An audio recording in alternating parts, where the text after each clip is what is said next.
Hello, everyone, and welcome to Wind Down Wednesday, episode 32.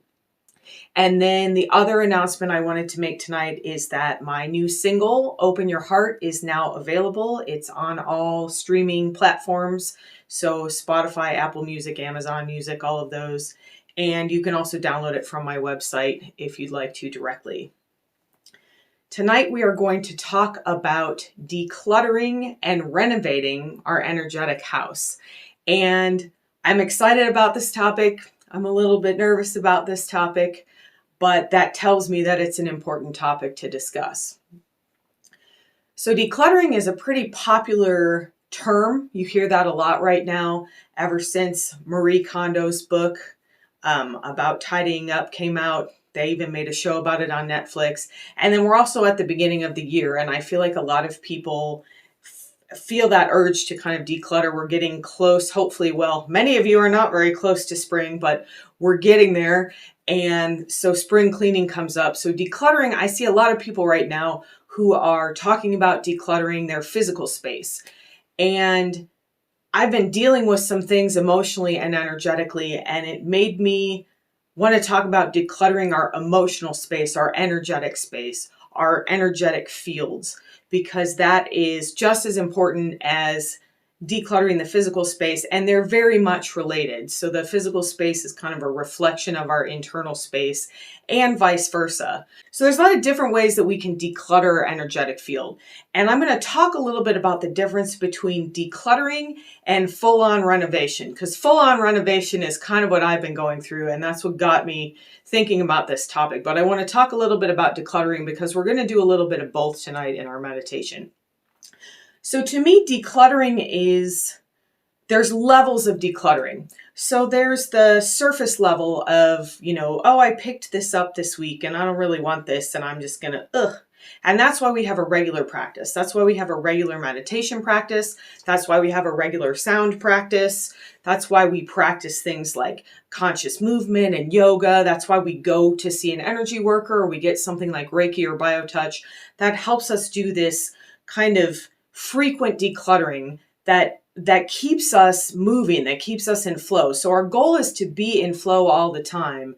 And as we declutter, if we can keep from picking things up on a daily basis, then that frees up our attention and our space to kind of get to a deeper level. And eventually we keep excavating and decluttering these deep levels. And then we get to the renovation level. And we're going to talk a little bit about that tonight, but I want to finish talking about one more process that I like to use for decluttering, and that is a process that I wrote about in my book, Spiritual Integration, and it is called bone cleaning.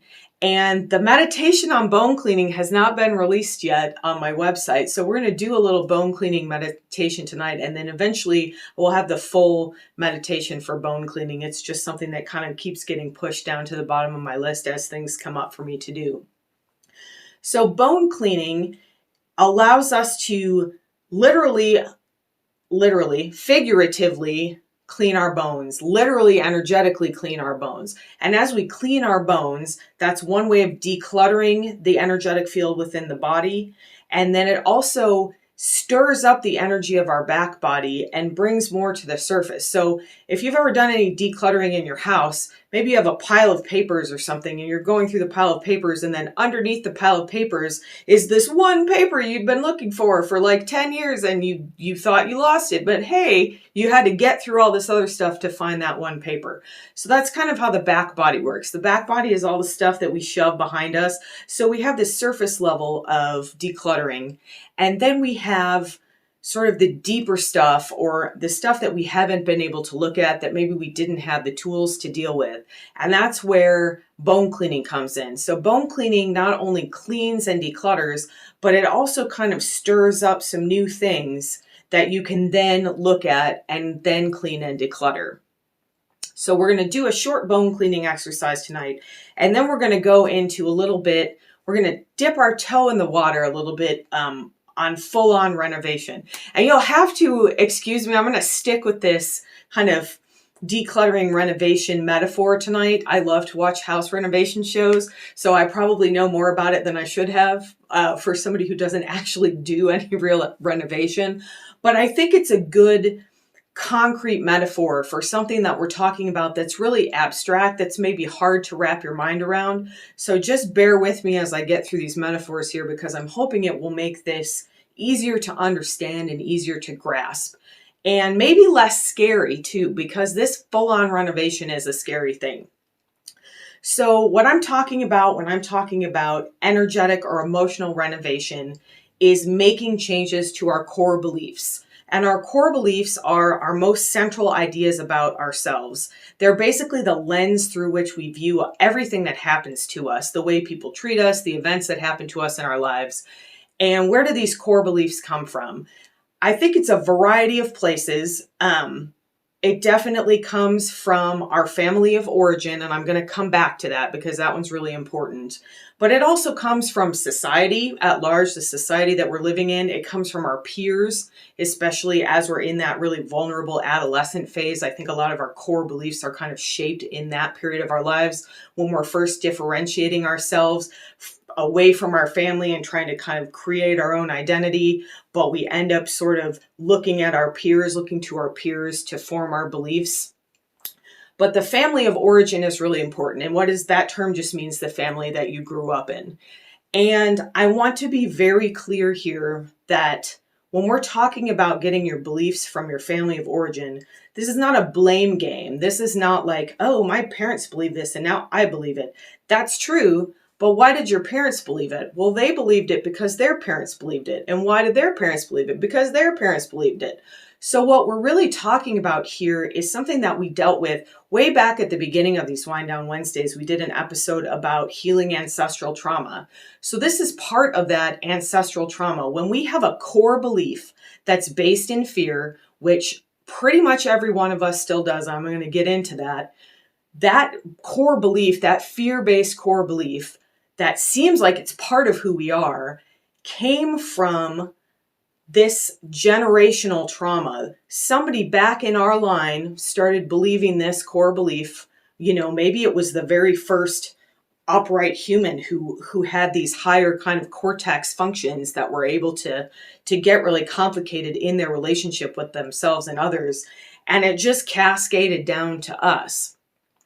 So how do we change these core beliefs? This is more like a huge renovation than it is like a decluttering. So my example that I'm going to use from construction or renovation is taking out a wall. So if you've ever done this in your own home or watched one of those house shows, a lot of times people decide they want to open up a wall. I'm going to open up the wall between my kitchen and my living room, for example. And it sounds easy enough, right? Oh, I'm just going to knock the wall out. But you knock the wall out and then there's a bunch of mold in the wall and you have to deal with that. And then it turns out that it was a load-bearing wall. It was supporting the weight of the entire roof of your house. So you can't just take this wall out. You have to put a giant beam in there. But before you can even put the giant beam in there, you have to put all these bracing 2x4s up to hold up the structure so that you can even take everything out in order to put the beam in. So there's huge structural changes that go into these large renovations. And that's kind of what it's like when you're changing a core belief. This is something that we believe so deeply within ourselves that it feels like part of who we are. So changing it is like making a major renovation. It's like making a major change to the house. And if you've ever been through a renovation or you've ever watched one of those shows, it's not a smooth process a lot of times. There's a lot of up and downs. There's hidden surprises behind the walls that you didn't know about. There's things that happen that make the process take longer than you think it should.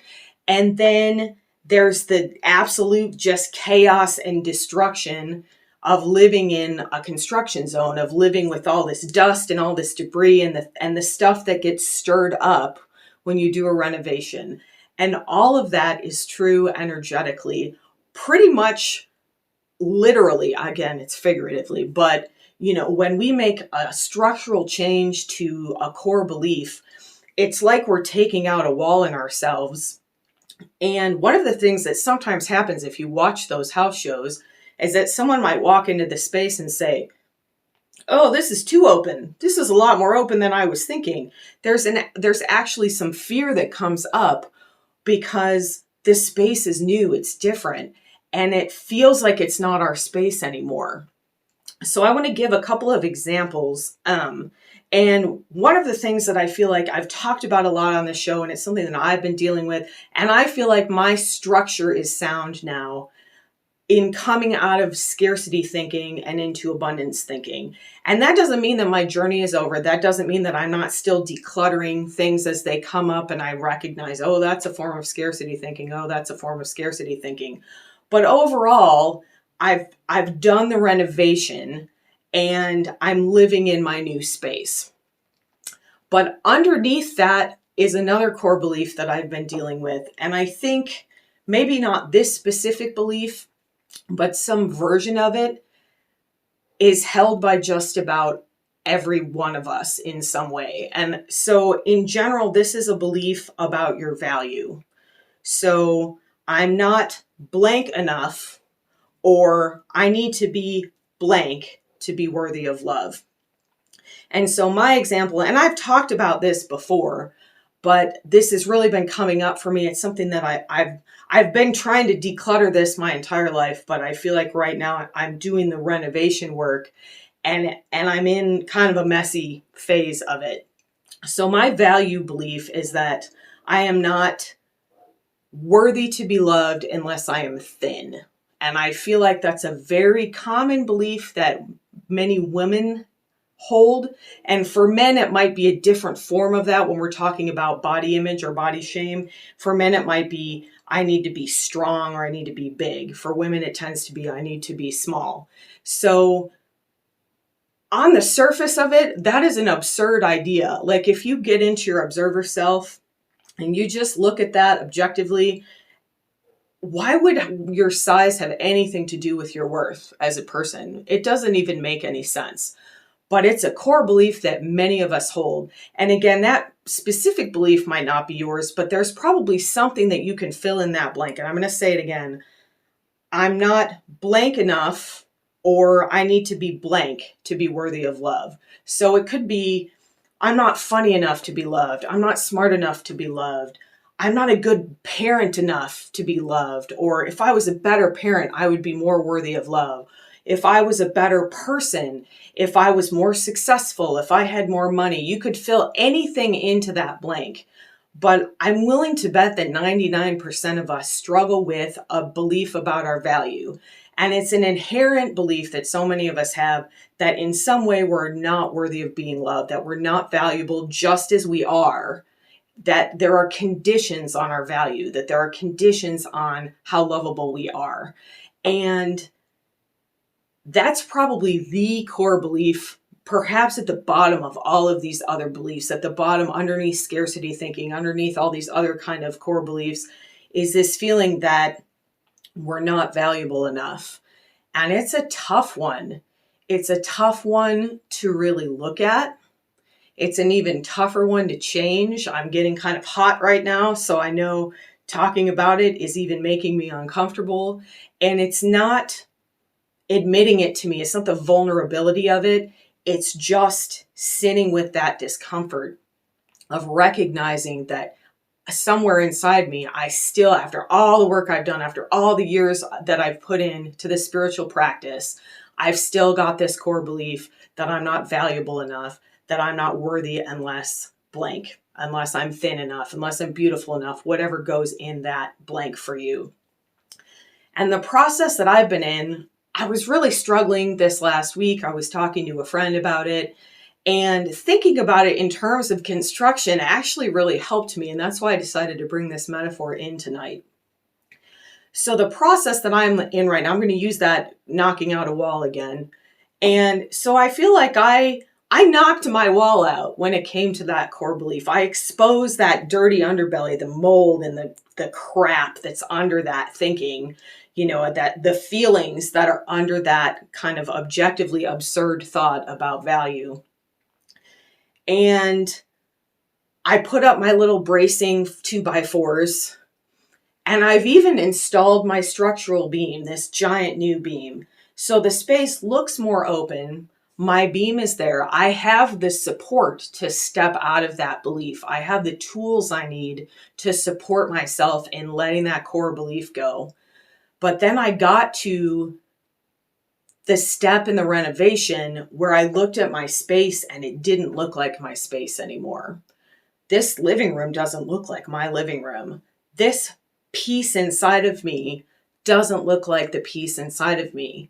And so so the idea of taking down those support structures that are holding up this new beam and being completely open and letting go of that core belief that my value is somehow tied to how I look is extremely scary, but it's the next step in my renovation. I can't live in a house that has 2x4s supporting a beam out of fear that the beam's going to fall and my whole ceiling is going to collapse in, or somebody's going to walk in my house and not like the renovations that I did, or I'm going to have regrets about this whole process and think that, somehow I did something wrong. I know that on the other side of this is that belief that we all have value. No matter what, no matter who we are, no matter what we look like, no matter how we grew up, no matter how we've been treated in our lives, we have inherent value. And that's what this spiritual practice is about. It's about connecting to that love, to that unconditional love that we all deserve. And so that's what we're going to meditate on tonight. And I appreciate you sitting with me in this discomfort, in this vulnerability, because if I can do this, you can do this. We can do this together. We can step out of that belief that in some way we're not valuable enough for whatever reason. That core belief that came from our family, that came from the family before that family, and that family before that family. This lie that we've been telling ourselves for generations, that we still tell each other, the way that we treat each other, especially as women sometimes, we're so hard on each other and we're so judgmental of each other. And that's a reflection of how we feel about ourselves. When we're judgmental of someone else, that's really a reflection of that darkness inside of us, of that fear inside of us, of that core belief inside of us that we're not enough in some way.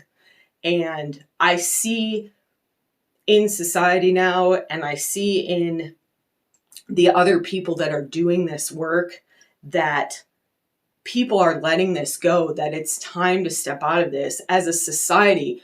All the tumult, I can't talk, all the chaos, I'll just use that word, in our society right now, all of the polarization is all leading up to this acknowledgement that we are worthy, that we are deserving of love, no matter what the circumstances are, no matter how we're feeling on a given day, no matter how we look, no matter how much money we make, no matter where we live, no matter how our brains work, whether we think one way or we think a different way, we are all inherently worthy of love. Okay, that was a tough one. And I noticed at the beginning I kept flubbing my words, and I realized now that I was really nervous about getting all this out. And you can hear my throat's a little like, because it's a scary thing to talk about.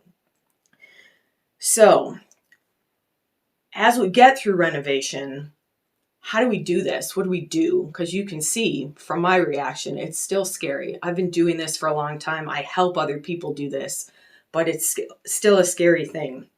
So I'm going to take a quick sip of water. So we use our tools. Just like in construction, you don't go into a major renovation site with just a hammer. You're never going to get anything done, right? You need a crowbar. You need a whole bunch of tools. Sometimes you need heavy machinery. You need a jackhammer if you're going to get through some concrete or something like that. So we use our tools. We use our meditation. We reach out and ask for help when we need it. We talk to a friend. We talk to a coach or a mental health professional. We reach out and get energy work or BioTouch or Reiki, and we use our sound. My beautiful bowl, we're going to use some sound tonight. So let's get into the meditation. We're going to start with some bone cleaning, and you don't need to know what that process is. I'm going to guide you through that. And then again, we're just going to dip our toe in this idea of renovation. We're going to get to a place, we're just going to look tonight. If you're already working with a core belief, if you're already in this process, then just notice where you are in the renovation, because it helped me. It helped me to see, look at all this work I've done. I've got my support beam in place. I just have to have the courage to take down those 2x4s and live in a new way and live in a new space and let go of that belief finally, because I don't need it anymore. It's not serving me. It never served me, but I have the tools now to let it go. So maybe your process tonight will just be recognizing a core belief. And again, you can use that phrase that I said. I'm going to say it one more time. So this is a belief about your value. I need to be blank to be worthy of love, or I am not blank enough to be worthy of love, whatever comes to you there. So maybe you'll just be looking at a core belief. Maybe you'll be looking at where you are in the renovation.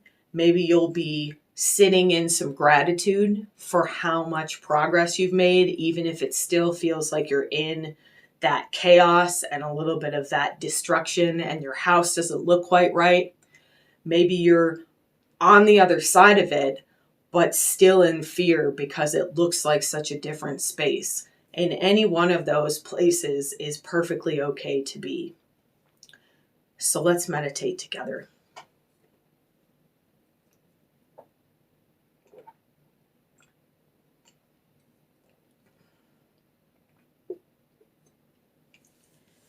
Get nice and comfortable. As usual, I encourage you to sit up if possible, just to help you stay awake, but whatever position is comfortable for you is fine. Be extra gentle with yourself tonight. This is hard work, as you saw from me talking about it. If you get emotional, that's okay. Let it come up. Let yourself cry if you need to. Let yourself cough and do a little of that lion's breath if you need to, that we talked about a couple weeks ago. And again, as I said a few weeks ago, if you need to get up, if you need to move around, if you need to take a break, that's completely fine. Do this at your own pace. So allowing the top of the head, that crown chakra, to open gently. And tonight, instead of traveling down through the body in segments, we're going to do that as part of our bone cleaning. Just invite that unconditional love, that inherent value, that beautiful light of the love of Spirit, Source, God, the universe, whatever word you like to use. Invite that golden light to come into your space. Allow yourself to open to that idea that you are inherently valuable and lovable, and invite that unconditional love in.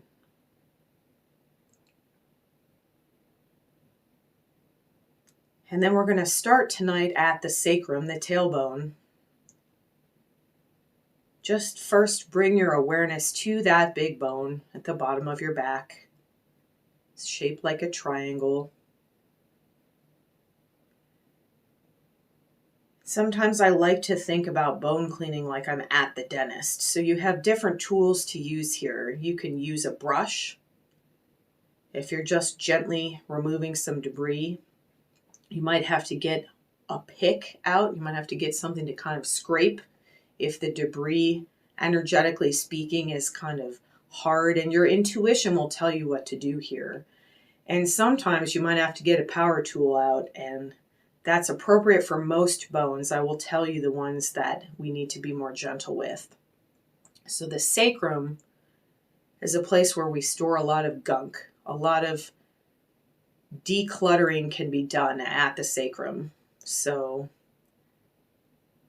send your awareness to the inside of your sacrum. So this is the side of the bone that's actually facing the front of your body, inside your back.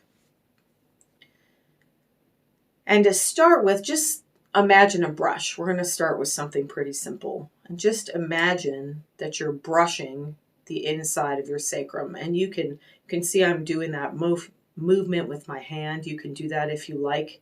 If it helps you visualize, it's not necessary. But sometimes, especially as you're starting, this can be helpful to kind of encourage the energy to start moving. So you've brushed a little bit away. Maybe you're like, oh, yeah, that's not enough for this area. So you can get out your pick or your scraper. And just like they do when they're scraping plaque off at the dentist, you're just scraping the inside of that bone. And after we scrape a bone, after we brush a bone, after we clean a bone in whatever way we're cleaning, then just like at the dentist, we want to polish that bone.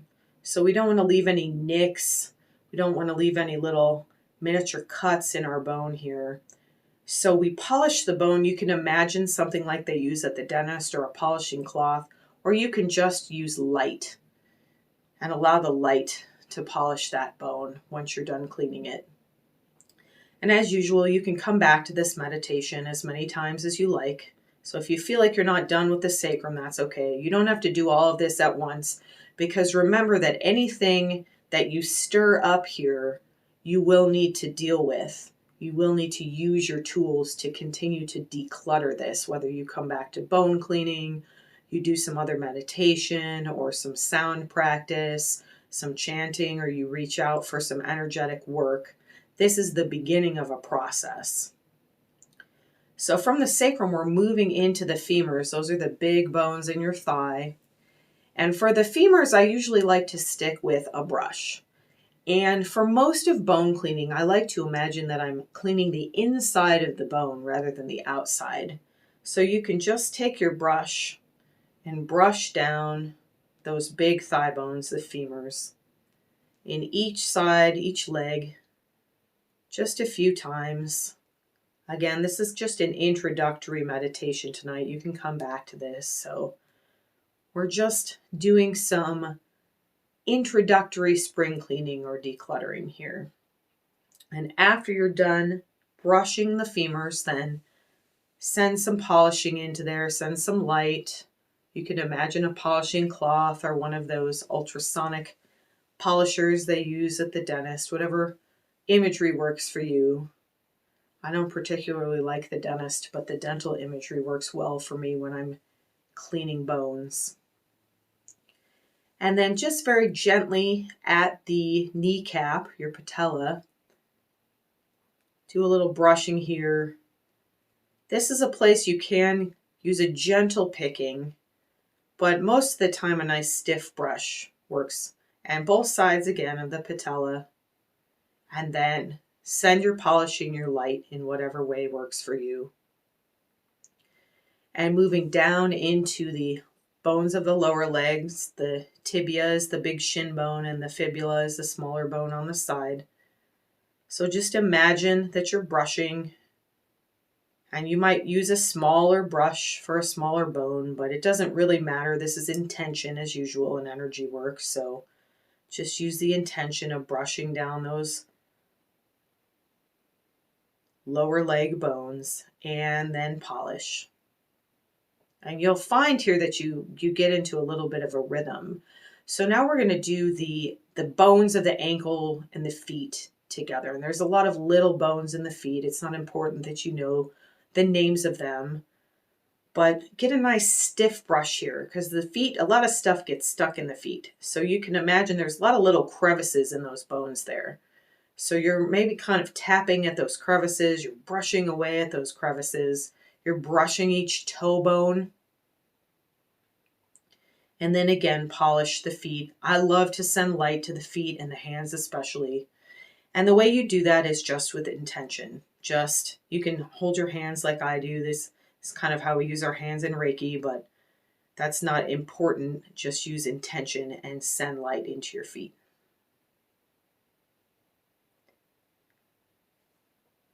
So now we're going to come to the difficult bones that tend to collect the most in the upper body. So in the lower body, it's the sacrum, kind of the hip joint, which is at the top of the femur.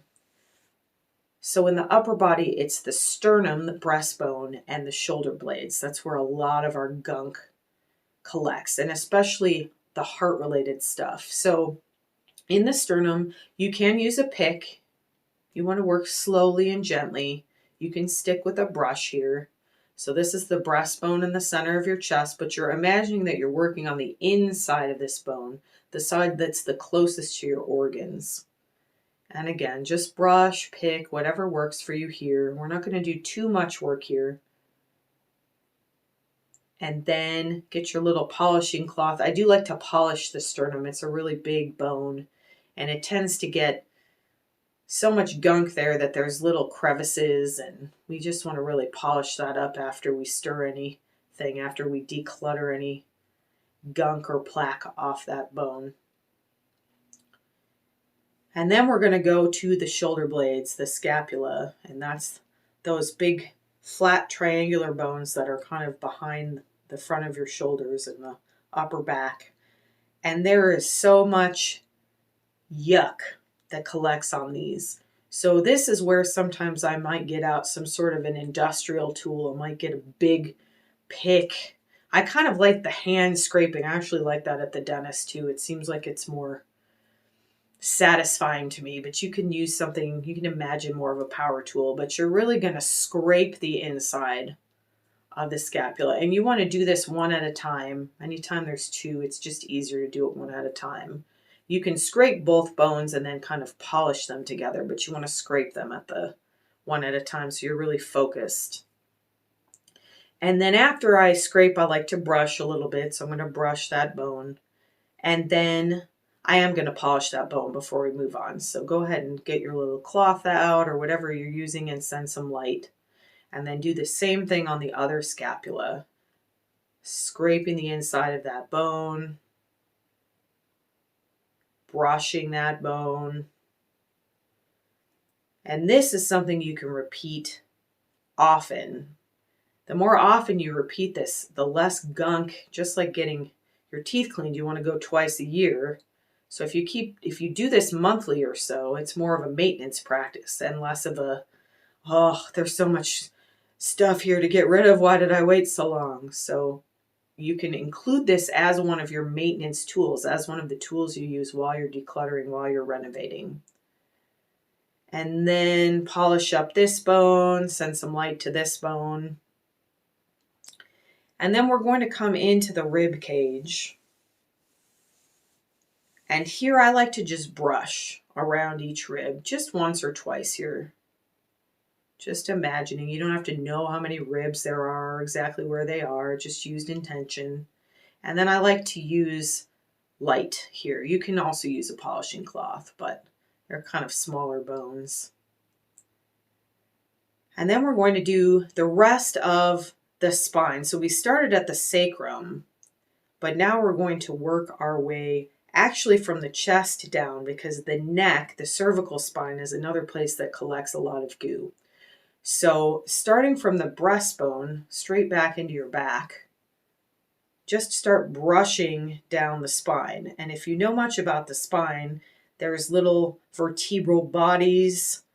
You don't have to worry too much about those. If there's a specific area that calls your attention, you can kind of get in there and brush it. You can brush between the vertebrae a little bit where the disc space is. Just clean that up energetically. And then I like to use a polisher here, polishing the spine.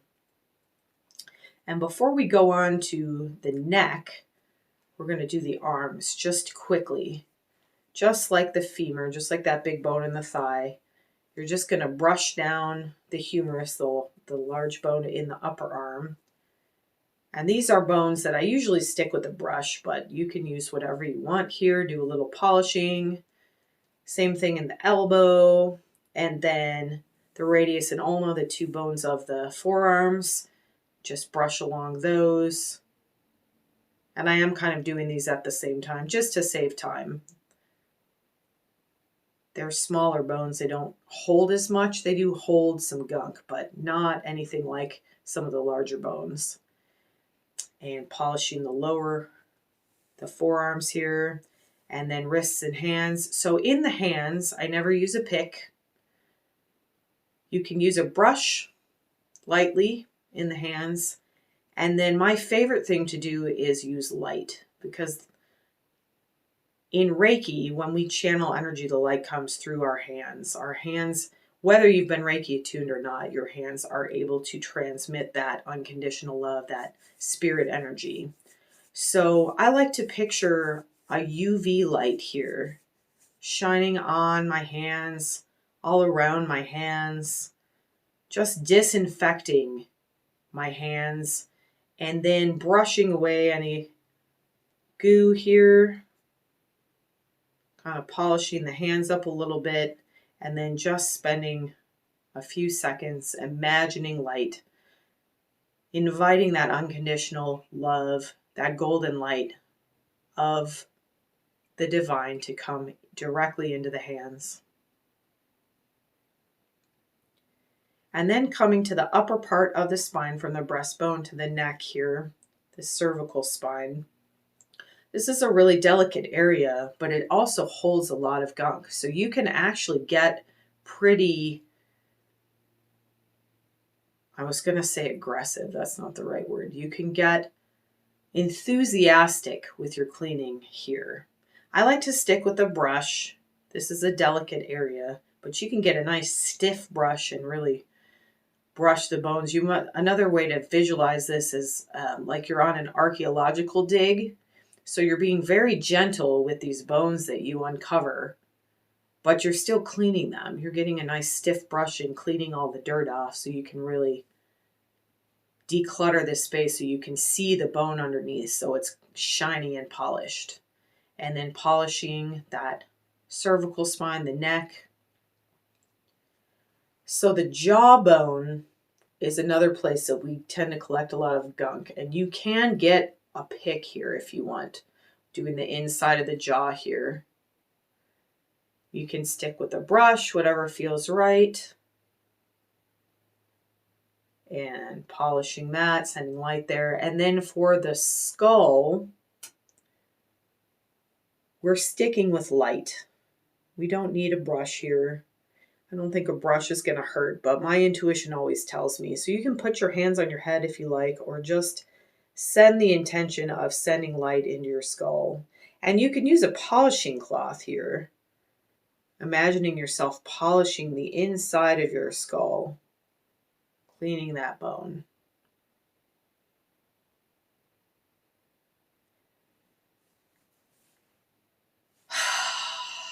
And then take a nice deep breath, let it out with a sigh. You can use that ha breath if you'd like. And notice how you feel here. We went through that fairly quickly. This is a practice you can use whenever you feel like you need some internal decluttering. Whenever you feel like you're holding on to some emotional stuff, it's in the bone somewhere there most of the time. So even if you don't know where it is, if you can't identify what it is that's bothering you, you can do a full bone cleaning, and a lot of times that will help. And you'll also declutter a bunch of that little stuff that we pick up from day to day, the little annoyances and irritants.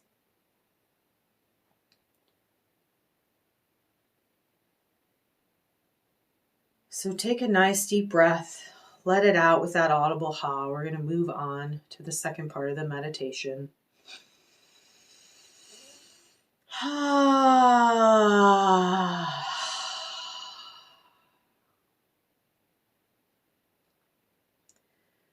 I'm going to lead you into this part, and then I'm going to use some toning and some sound to help support this part of the meditation.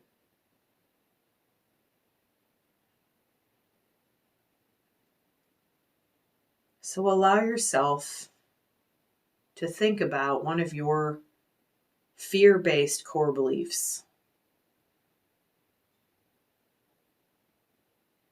Maybe it's the belief that your value is conditional on something.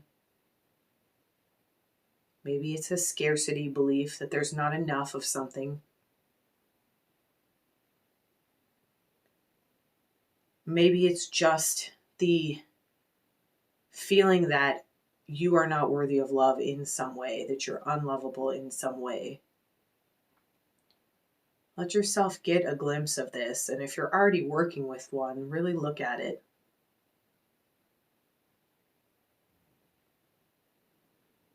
And then from here, allow your intuition to guide you. Maybe you're just looking at this belief today. Maybe you're thinking about where it came from, how long it's been with you, whether you're ready to do some renovation to change it. Maybe you're in the planning stages. You're drawing out some blueprints to knock down that wall, imagining what it would feel like if you let go of that core belief, and allowing that fear might come up with that process. Or maybe you're deep in the midst of a renovation and it looks like a bomb went off and you feel like you're never going to get through to the other side of this. So allow yourself to sit in that chaos and reconnect with your original plan, reconnect with the relief that will come when you let go of that core belief that's no longer serving you, that's never served you. And maybe you're near the end of the process, but you're just being held back. And let yourself sit there. Wherever you are, let your intuition guide you here. Look at this belief and sit with whatever emotion comes up for you here.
Let the vibration of this sound soothe you wherever you are in this practice. Whatever emotions are coming up for you. Maybe you're not even ready to look at a core belief yet, and that's okay. Just let yourself absorb the sound. Let yourself breathe and sit in this practice. Let yourself reap the benefits of that bone cleaning.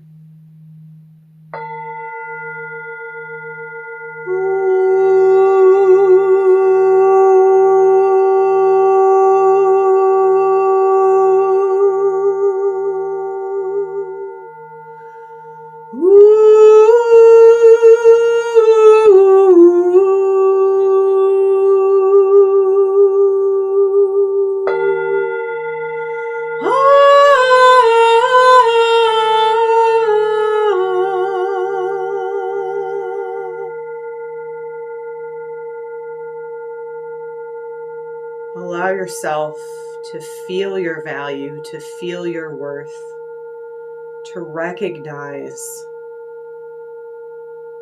that there are no conditions on the love that's available to you.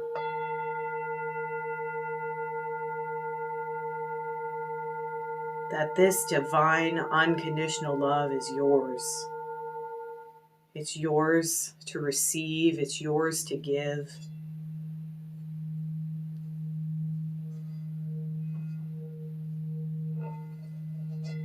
It's your birthright to be loved, to share love.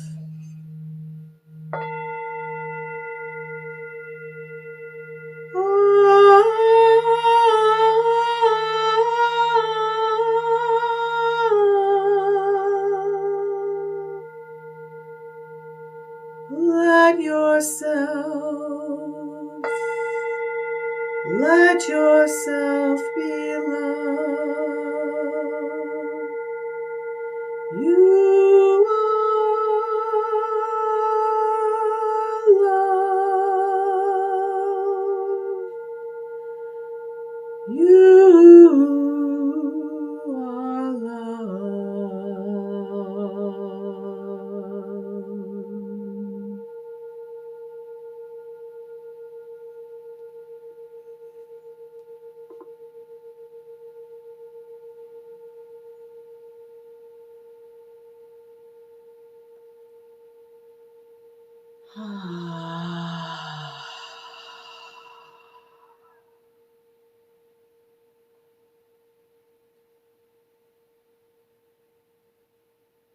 Wherever you are in your thoughts, in your exploration,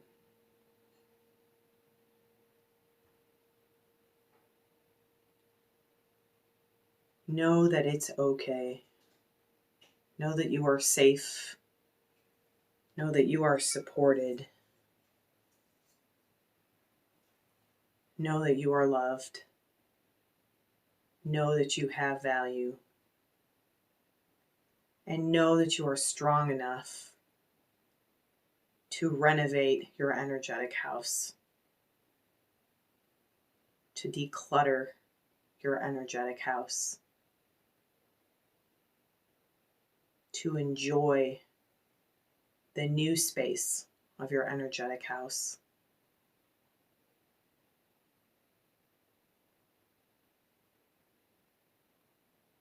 Allow yourself to come into your heart center for a few moments. You can place your hands over your heart if you'd like.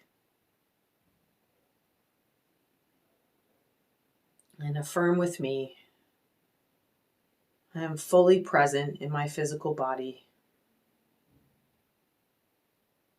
I am open to receiving love in this physical body. I recognize my value in this physical body.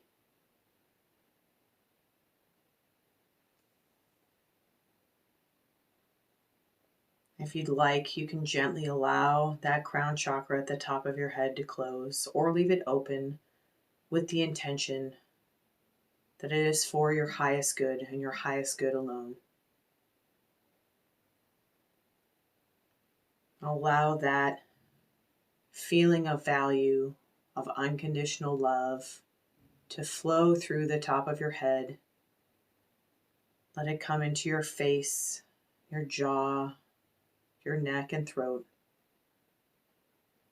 Allow this healing light and love to flow into your chest and upper back, into your shoulders, arms, wrists, and hands. Let this beautiful golden light flow down into the rest of your torso, your belly, your low back, your pelvis. Allow this love and light to flow into your thighs, your knees, to your lower legs, ankles, and feet. You can wiggle your toes a little bit.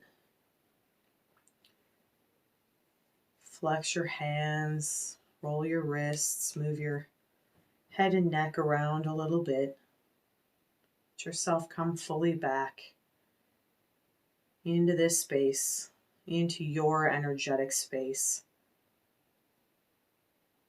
And with the intention that anything we've stirred up tonight, anything we've decluttered, will be released into the universe for the highest good. Letting go of anything we're ready to let go of tonight, anything that's been holding us back that we're ready to release.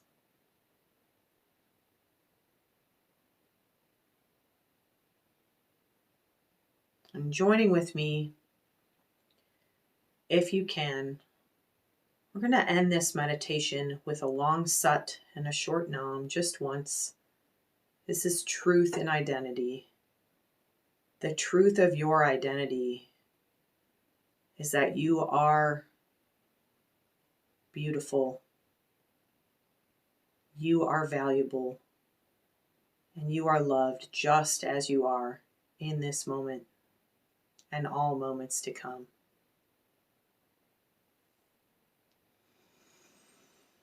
Sat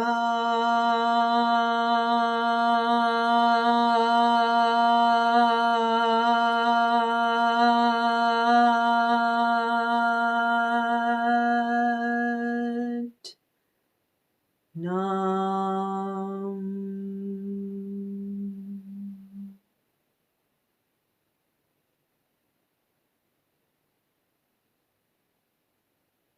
As you're ready, you can gently open your eyes. Thank you for sticking with me. I know this was a long episode. I hope you'll come back to this and revisit the bone cleaning and revisit the idea of renovating your space, of letting go of your belief that you are not enough in whatever way that manifests. Thank you so much for joining me tonight. Know your value, see your worth, and be open to receiving the love that is your birthright. Have a wonderful rest of your night, a wonderful rest of your week, and I will see you next week for Wind Down Wednesday.